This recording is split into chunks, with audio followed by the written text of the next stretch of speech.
In 1492, Christopher Columbus set sail and made his first successful voyage over the Atlantic.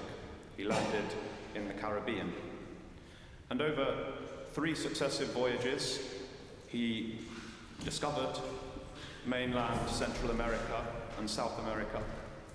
And in the following decades, there arose a great intercourse across the Atlantic Ocean between these two worlds, which hitherto had existed in a splendid isolation, in blissful ignorance of one another, separated by an ocean, each with its own history, its own cultures and ways of being. And suddenly, these were relativized. They were shown to be mere parts of some greater whole. They entered into a new and bigger history. What we celebrate today is not that one man came back from the dead, but that a great intercourse has been opened up between divine and human life. The ocean of death that separated us from God has suddenly been traversed, and our history, with all its limitations, all its characteristic motives and ways of operating, whether good or bad, all these things are suddenly cast in a new light. They are relativized.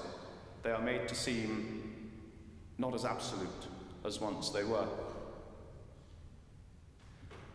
Our God dwells in unapproachable light, a light so dazzling that it blinds us to see it. It would blind us, could we look upon it. And since the creation of the world, he is so radically different that he can only be known really by his effects, by the world that he has made with all its appalling strangeness, and by saying what he is not, by saying that he is not just another thing in this world, that we cannot count him, that we cannot pin him down with even the greatest microscope or the furthest reaching telescope. He is not there to be seen.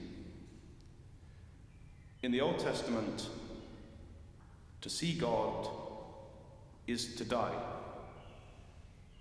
And even when God deigns to draw close to his chosen people, for those who approach him too closely, for those who enter his sanctuary without authorization, there is a rude shock, a burning fire that awaits them.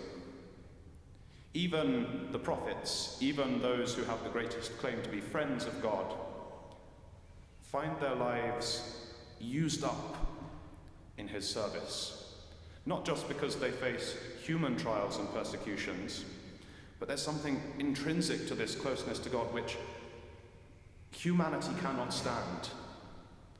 The prophet Daniel, over the course of the book that bears his name, vision after vision becomes progressively weaker, and at the end, he's on the point of total collapse. There is some way then in which God is strangely like death, so much unlike this life that he stands on the horizon, a terrible unknown quantity, and yet one which so strangely and intimately defines our destinies. And this logic is brought to its conclusion in the life of Jesus Christ. Because Jesus Christ was destroyed, he was crucified, and he handed himself over in accordance with his Father's will.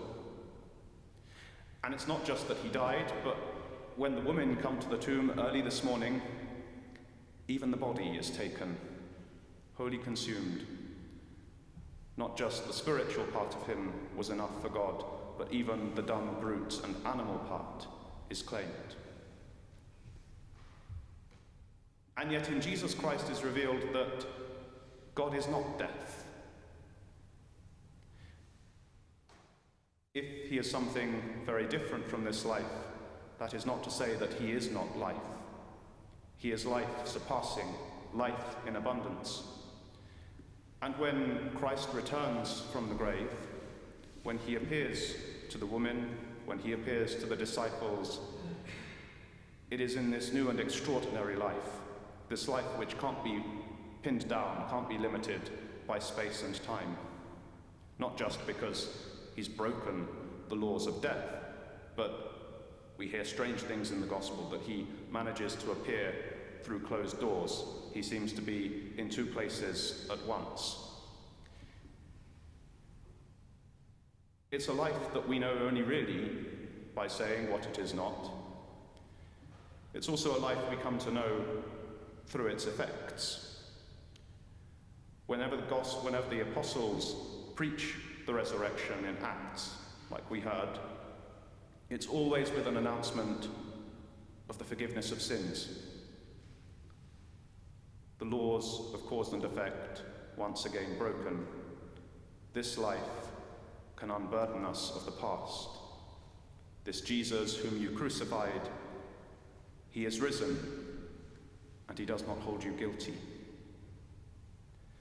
It's a life that lives in us even now because it gives us the capacity to start anew, and not just to start anew on the same terms as before, but to cling to things that we do not yet see.